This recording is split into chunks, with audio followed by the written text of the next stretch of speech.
Do you know what rational means? A synonym for rational? Go ahead.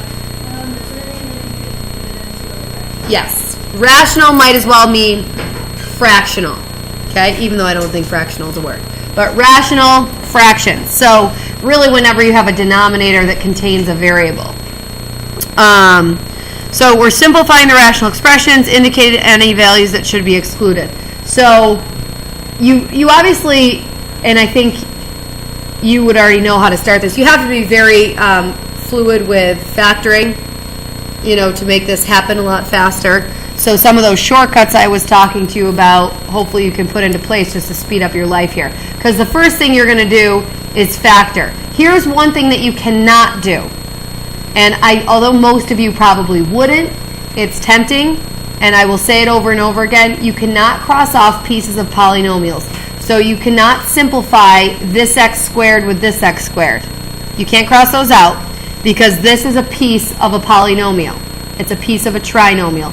Same thing, this one here is a piece of a binomial. You can only cross off an entire binomial from the numerator that matches an entire binomial from the denominator, or an entire trinomial with an entire trinomial, or so essentially what I'm saying is an entire factor of the numerator that's an entire factor of the denominator. So if that factor happens to be like a GCF and is a monomial, then you can cross that out, but not something that's a piece of a polynomial. So you have to factor first. This one up top would be x minus 7 squared. The denominator would be x plus 7, x minus 7, and then with the x minus 7s, we're following our simplification. When you divide common bases, you subtract the exponents, right?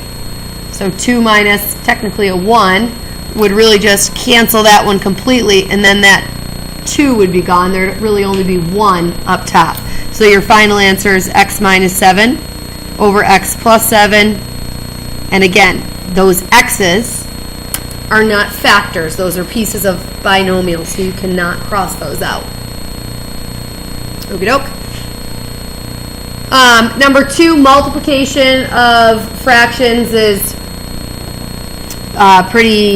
it's easier than addition and subtraction anyway, because you don't need a common denominator, but you're still going to start by factoring. The numerator, you should recognize that as x plus 3 squared. The denominator you should recognize as sum of perfect cubes, so get that down.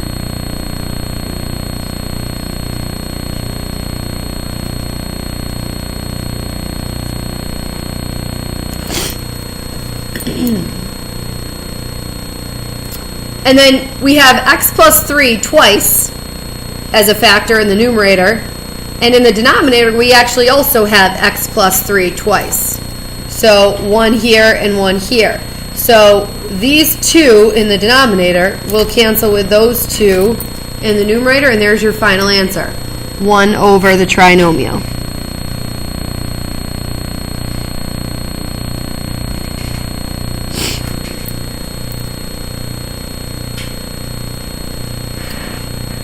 Tell me what comes to mind when you see division of fractions.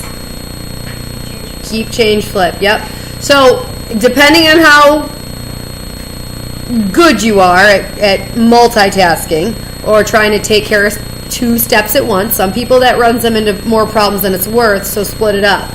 But if you can keep, change, flip, and factor at the same time, you'll save yourself some writing. If you can't and that leads you to make mistakes, then don't. Just keep, change, flip from the get-go, and then worry about factoring as a separate step.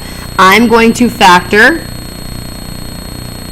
while I keep, change, flip. So there's my keep, factored out, over, same thing in the denominator, x plus 5, x minus 2. So there's the first fraction, kept in the same order, I just factored it out.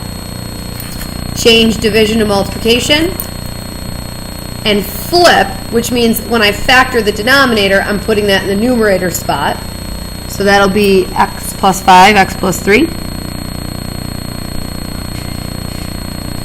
And when I factor the numerator, I'm putting it in the denominator spot, x what? How does that factor, Mackenzie? Yep. And so from here, you just kind of start hacking away. Anything that's a factor in the numerator can be crossed out with anything that's a factor in the denominator. So x plus 3 and x plus 3.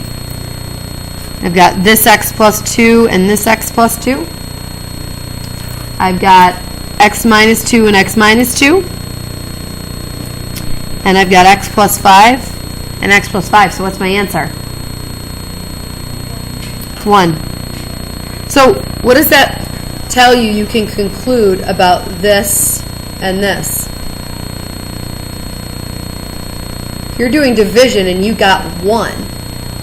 What do you know about this expression and that expression? They must be equal. Interesting. I'm just going to digress because I want to prove that they're equal. Can I do that? Can you prove that x squared minus 4 is equal to x squared plus 5x plus 6 over x squared plus 8x plus 15? How would you prove that? You guys did proofs last year, right?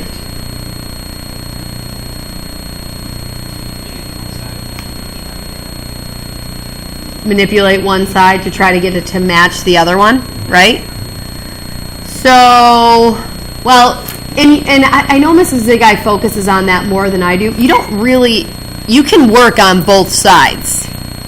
You don't have to just stick to one side, but you can you do it totally independently from each other, which means you definitely can't cross multiply, because that's like a solving technique that is done under the assumption that they're already equal. We are not supposed to know that they're equal. We're trying to prove that they're equal. So if I did x plus 2, x minus 2 here, x plus 5, what was it? X minus 2 there. That gives me that when I simplify. And on the right-hand side, x plus 3, x plus 2, x plus 3, x plus 5. Those cancel. And there you see that they're definitely equal. Yes? That was just for fun. And 4, when you're adding or subtracting fractions, this is the pain in the butt, right? Because you have to get a common denominator. And no, you cannot add 3, okay? Because if you have a fraction, let's say 1/2, if you add 3 to the numerator and add 3 to the denominator, you get 4/5. Is that the same value as the original 1/2? Absolutely not, right? The only time you can, you'll get the same value is if you multiply by something over itself. So as frustrating as that is, because these are awfully close, you cannot do that. So this one needs the factor of x plus 3 on both the numerator and the denominator. I'm multiplying technically by 1 when I do that, so I'm not changing the value, I'm changing the appearance. And then on the second one, I need an x and an x. So when you get a common denominator, don't ever multiply out the denominator. Leave it as x times x plus 3. Save yourself that work. Minus. Never multiply out the denominator, although you have to multiply out the numerators, because in order to combine those fractions, you need that all ironed out so that you can actually do the subtraction and bring those two fractions into one. So the numerator here would be 4x plus 12, and then minus 3x. So when you do the subtraction now, 4x plus 12 minus 3x is obviously just x plus 12 all over x times x plus 3. And you're done. Now, I ignored the one part of the directions. Indicate any value that should be excluded. Okay? So what that means, and you spent some time doing this in Algebra 1, or Algebra 2, and Algebra 1 actually, probably less so than last year, but this expression will always simplify to that expression for all x values except, right? What?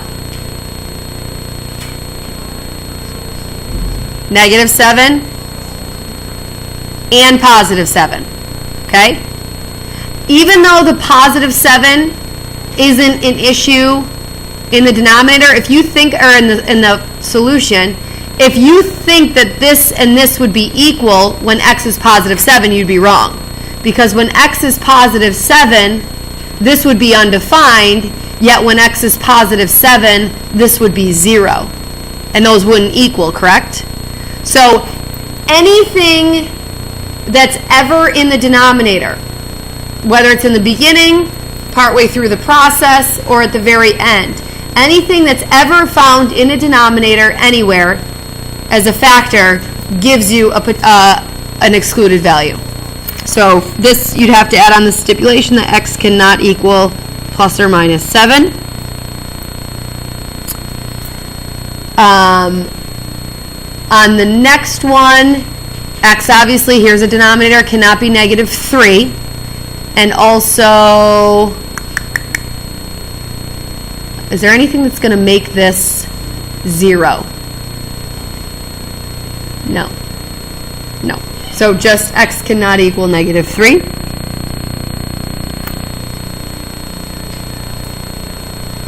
This one's tricky. Maybe. Because obviously this is in the denominator, so negative 5 and 2 are going to be excluded.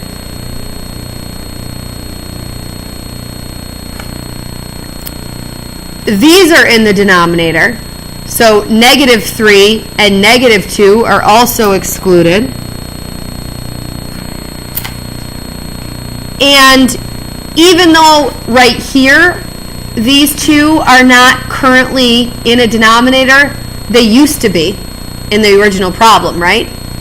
So negative 5 and negative 3 are also excluded because of this. Now, luckily with those, you would get away with it because they were already excluded based on other, but sometimes that'll give you an additional one. So if it was ever a factor in a denominator at any point in time, exclude it. Over here, x cannot be 0 or negative 3. Okay, then just some steps there if you want some steps to follow based on whether you're multiplying, dividing, or adding and subtracting. Okay, I think I'm going to change how I teach this year. Complex fractions are something that we do not ever want in a final answer. And they'll come up a lot, especially as we get, to calculus stuff. And there are definitely multiple ways to get rid of complex fractions. But just from knowing the types of problems that we will be getting to, I think the way I'm going to teach you now is going to be against what you would naturally probably do. I'm thinking that you guys would probably, what would you do? Would you get an x minus 2 common denominator up top and add those fractions? You'd get an x squared minus 4 common denominator on the bottom and add those fractions. And then would you keep change flip? Is that what you would do? Or no? Is there somebody in here that would do something different?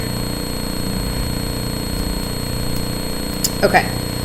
So even though I usually kind of show and review both methods, I'm actually going to just not do that one because, again, I know where this year is headed and I know what is most efficient when we're doing really long problems. And believe me, you're going to want efficiency then. So I figure let me just focus on the one method now and let you practice that and do it my way.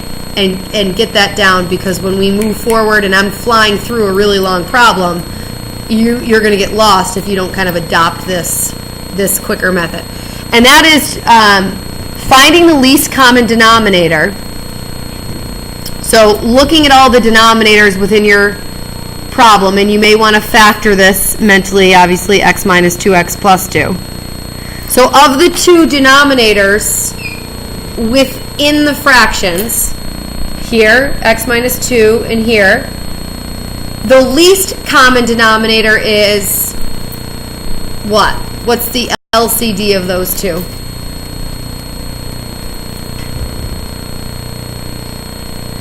ahead, Joe.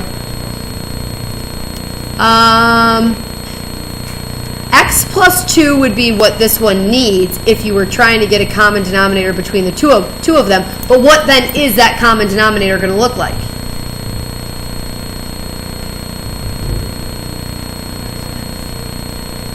Just x minus 2? Right. The least common, if you ever had, and let me just, obviously that's going over our heads a little bit.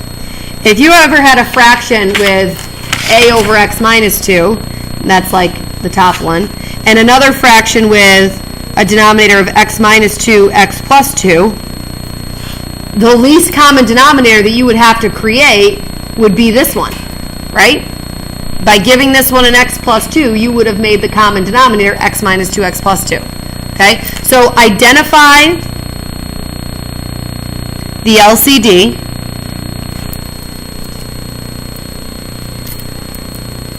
And multiply the fraction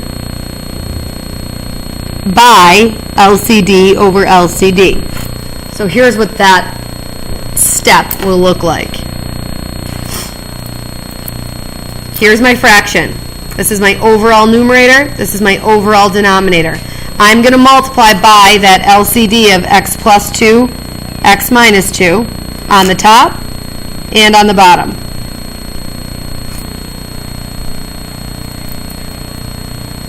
Now, both the original numerator and the original denominator are binomials, so this is going to have to be distributed. But what happens is when you distribute that to the first term, the x minus 2's cancel, yes? So it just leaves x plus 2. And then when you distribute that to the plus 1, that becomes plus x plus 2, x minus 2, over. And in the denominator, when I take that LCD and distribute it to the first term, my entire denominator is gone with that, and it just becomes a 3. And I distribute it to the second term, and I just get plus x plus 2, x minus 2. And the complex fractions are gone. Essentially, this is called clearing the fraction. Okay? That's the method here. So the complexity is gone because I don't have any more fractions within fractions, because by choosing the least common denominator, it canceled out that one and it canceled out that one. Okay? It canceled out this first one with a little bit left over, and we'll address that when we simplify, but the denominators within the fraction are gone. So when I do this, I'm going to get x squared plus 2x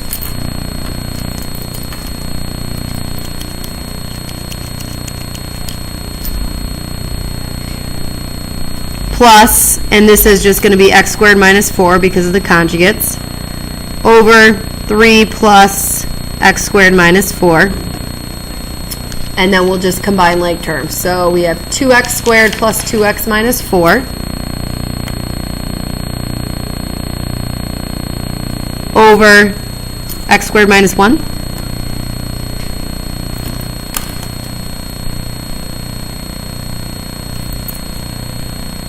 And what you probably notice is that both of those numerator and denominators, are factorable further. Sometimes that'll help you to further reduce because it might create a common factor that you can cross out. Sometimes it won't, but you have to explore it in case it can be simplified further. So on the numerator, going this way, I would factor out a 2. And on the denominator, x plus 1, x minus 1.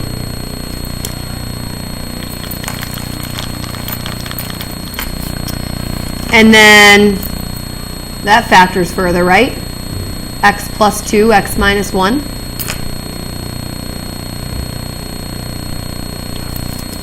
And then on your denominator, you still have your x plus 1, x minus 1. And actually, that did help. We could cross out that x minus 1.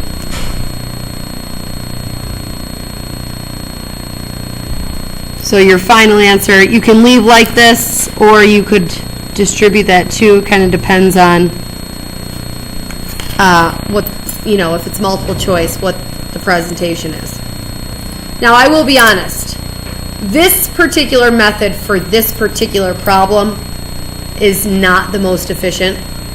But again, based on where we're going, 99% of the time, this is going to be the most efficient method. And I am even thinking back to last year, I don't know that I ever, once we kind of got into the grind, I don't know if I ever did it based on that common denominator method. Okie doke. So here's another example. So if I look at all the denominators within the problem, I've got an x plus h and an x. Those are the denominators within the mini fractions within the problem. What would the least common denominator then be? Bailey. X times x plus h. So that's my LCD. And that's what I'm going to multiply the numerator by. And that's what I'm going to multiply the denominator by. Now again, because my numerator is a binomial, I'm going to throw a giant set of parentheses around that so I remember to distribute this LCD. So the LCD times that first term, what's that going to leave me with, Aiden? Just x, yep, because the x plus h's are going to cancel. Nice. And on the next term, what's that going to leave me with, Nate?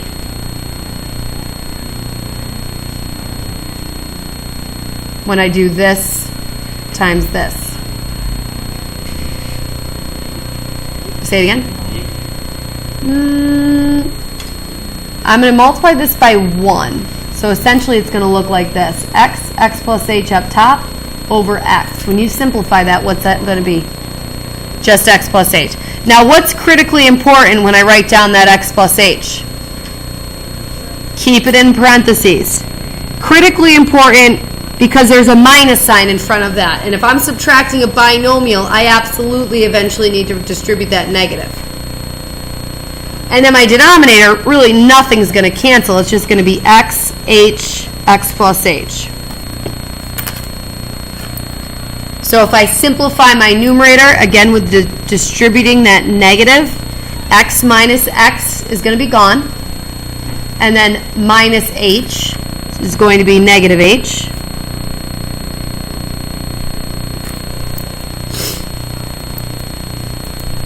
And then h is a factor of the numerator. H is a factor of the denominator. Yes? So those are gone. And I get negative 1 over x plus h. Let's talk about excluded values. The original expression will simplify to this expression. For all values of x and h except for what? Who can give me something that should be excluded? Marissa.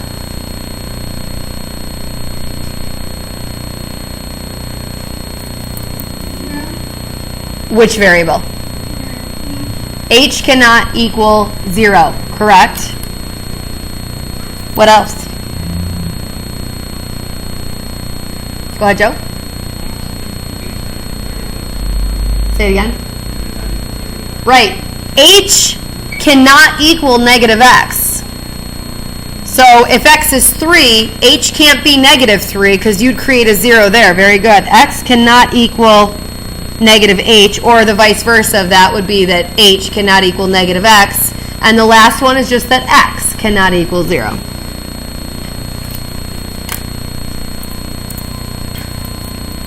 Oh boy, I'm going to have to fly here.